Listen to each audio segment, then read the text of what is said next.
Hello friends, welcome back to my channel coding know how. और आज का जो टॉपिक है वो है डेटा हैंडलिंग पे।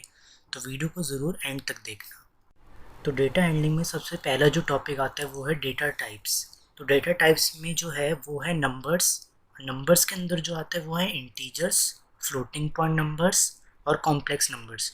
तो सबसे पहले इंटीजर्स की बात करते हैं, जिसमें होते हैं इंटीजर्स एंड बुलियंस। तो ये जो बुलियंस होते हैं ये ट्रुथ वैल्यू रिप्रेजेंट करते हैं, जैसे कि फॉल्स या ट्रू। अगर आपको फॉल्स चाहिए तो आपको बुलियन के अंदर ज़ीरो लिखना है, और अगर आपको ट्रू चाहिए तो आपको बुलियन के अंदर वन लिखना है। जैसे कि अभी मैंने इस पे लिखा है। अब आप वैल्यूज़ देखिए क्या क्या आ रही। बुलियन ज़ीरो लिखेंगे तो फॉल्स आएगी, और अगर बुलियन वन लिखेंगे तो ट्रू आएगी। अब हम इस बुलियन वैल्यूज़ को स्ट्रिंग वैल्यूज़ में भी कन्वर्ट कर सकते हैं। तो हमने str लिखा जो स्ट्रिंग को रिप्रेजेंट करता है, और उसके अंदर हमने लिख दिया फॉल्स, तो सिंपली फॉल्स आगे लिखा हुआ। अब हम अगर str ट्रू रखेंगे तब ट्रू आ जाएगा। तो अगला फॉर्म जो है वो है हमारा फ्लोटिंग पॉइंट नंबर्स, जिसके अंदर दो फॉर्म्स आती है, फ्रैक्शनल फॉर्म और एक्सपोनेंट नोटेशन। तो पहला जो एग्जांपल है वो है हमारा फ्रैक्शनल फॉर्म का, जैसे कि 3500.75। ये एक नॉर्मल डेसिमल नोटेशन है। और अगला जो हमारा एग्जांपल है वो है हमारा एक्सपोनेंट नोटेशन, जैसे कि 3.50075E03। और अगर अब इसको थोड़ा अच्छे टर्म्स में बताया जाए तो इसका मतलब है ई का मतलब है 10 रेज़ टू, जो भी ई के आगे लिखा है वो होता है। तो ई मतलब 10 रेज़ टू 3, तो 3500.75 इसका आंसर आ गया। तो हमारा अगला एग्जांपल भी एक्सपोनेंट नोटेशन का है।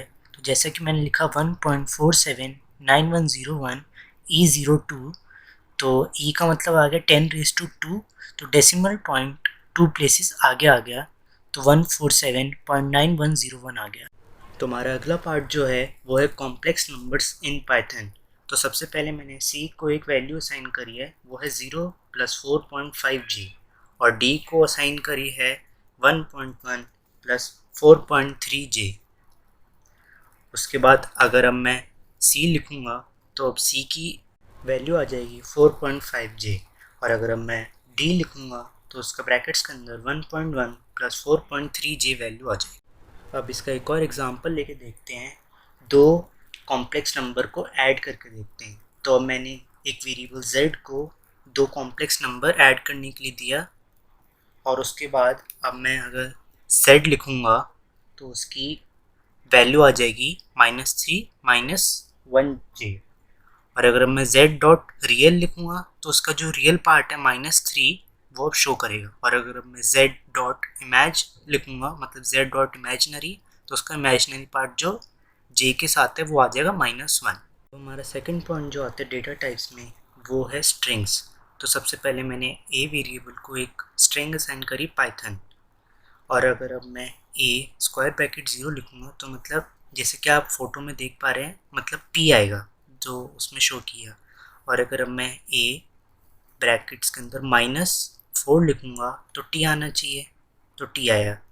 और अगर अब मैं a -1 लिखूँगा तो इधर n आएगा। इस टर्म को हम पाइथन के अंदर इंडेक्सिंग कहते हैं। इंडेक्सिंग दो टाइप की होती है, एक तो फॉरवर्ड इंडेक्सिंग और एक है बैकवर्ड इंडेक्सिंग।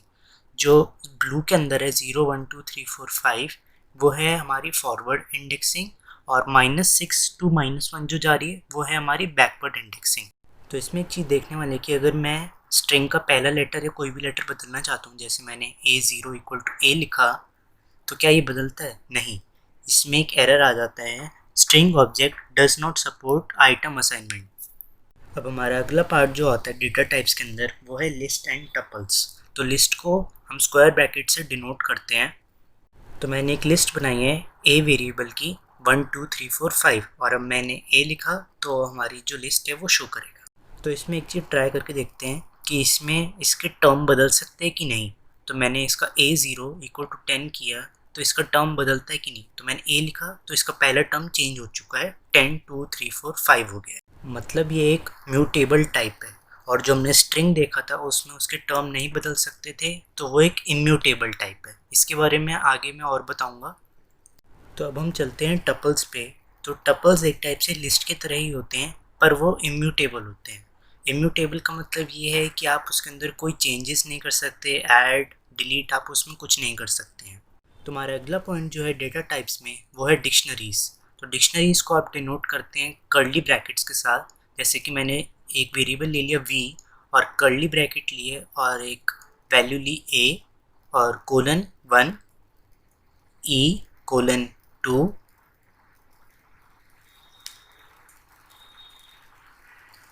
i कोलन 3 और o कोलन 4 और u कोलन 5। तो ये हमारी बन गई एक डिक्शनरी। तो इसमें जो मैंने वॉवल्स ली हैं वो है कीज ऑफ डिक्शनरी, और जो इसमें 1 2 3 4 है वो है इसकी वैल्यूज़। तो अगर मुझे किसी की वैल्यू चाहिए तो मैं उस वेरिएबल का नाम लिखूंगा, स्क्वायर ब्रैकेट में वो की डालूंगा और एंटर दबाऊंगा तो उस की वैल्यू आ जाएगी। तो जैसे 1 आ गई। तो मैंने एक शॉर्ट में एक ये टेबल लगाई है पाइथन की डेटा टाइप्स की, तो आप एक बार इसको पॉज करके पढ़ सकते हैं। तुम्हारा अगला पॉइंट जो है वो है इम्यूटेबल और म्यूटेबल। इम्यूटेबल के अंदर 3 चीज़ आती है, numbers, strings, tuples. And mutable के अंदर आते हैं लिस्ट, सेट और डिक्शनरी।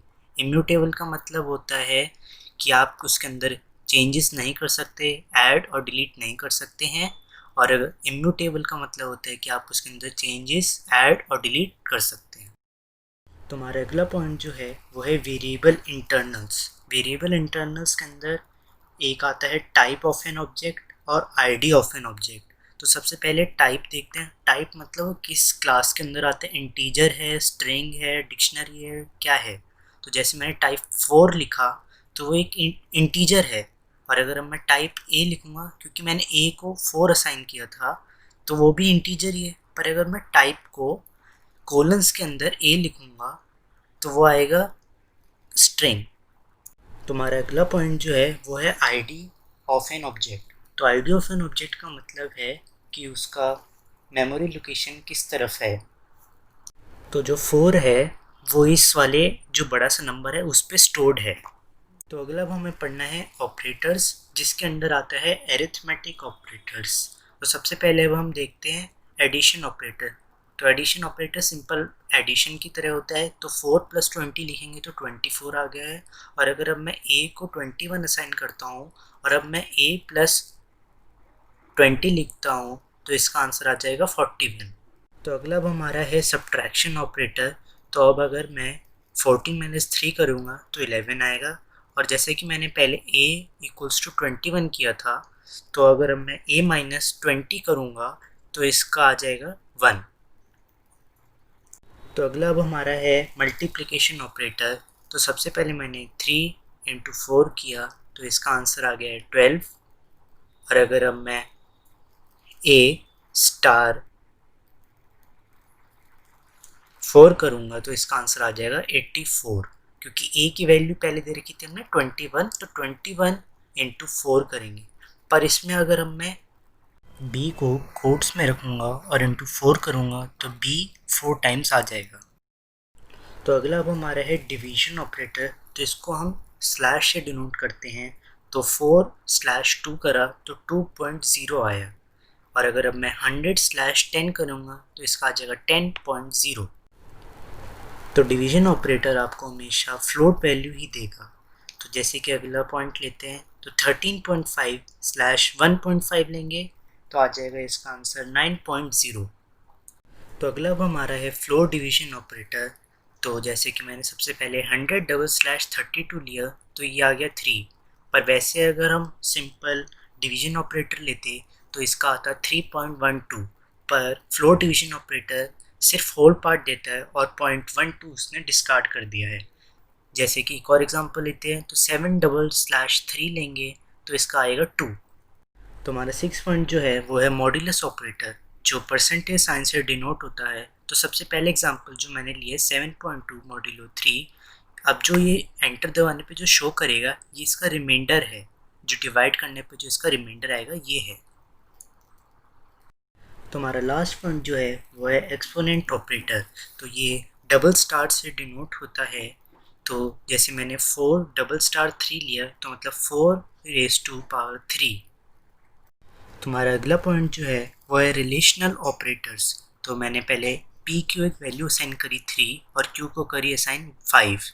तो अगर अब मैं चेक करूँ कि p लेस देन q है तो वो है ट्रू, और अगर मैं p को ग्रेटर देन q चेक करूँ तो आ जाएगा फॉल्स, और अगर मैं p less than equal to q check करूँगा तो आएगा ट्रू, और अगर मैं p greater than equal to q करूँगा तब आएगा फॉल्स।